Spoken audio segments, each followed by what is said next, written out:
ഞങ്ങളുടെ Indian റിംഗ്നെക്കിന് baby ഉണ്ടായ സന്തോഷ വിവരം എല്ലാവരെയും സാദരം അറിയിച്ചു കൊള്ളുന്നു. എനിക്ക് 2 പേരുണ്ട് ആക്ച്വലി. അതിലൊരു പേരിന് ആദ്യത്തെ കുഞ്ഞാണത്. അപ്പോൾ പാട്ടുണ്ടല്ലോ, ആദ്യത്തെ കൺമണി ആണായിരിക്കണം, അവനച്ഛനെ പോലെ ഇരിക്കണം എന്നല്ലേ.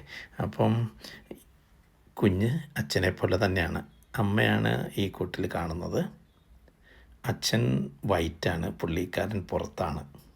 എപ്പോഴും അച്ഛൻ്റെ ഒരു ഉത്തരവാദിത്വം ഉണ്ടല്ലോ, ശത്രുക്കളിൽ നിന്ന് കുടുംബത്തെ രക്ഷിക്കുക, അനാവശ്യമായ ഇടപെടലുകളിൽ നിന്ന് കുടുംബത്തെ രക്ഷിക്കുക, കുടുംബത്തെ സംരക്ഷിക്കുക എന്നുള്ള ഒരു വലിയ ഉത്തരവാദിത്വ ബോധം എല്ലാ അച്ഛന്മാർക്കുണ്ട്. ഇപ്പം നിങ്ങൾ പുറത്ത് കണ്ടില്ലേ, അതാണ് അച്ഛൻ. വീണ്ടും കാണാം. ഈ സന്തോഷത്തിൽ നിങ്ങളെല്ലാവരെയും ഞാൻ സാദരം ക്ഷണിക്കുന്നു.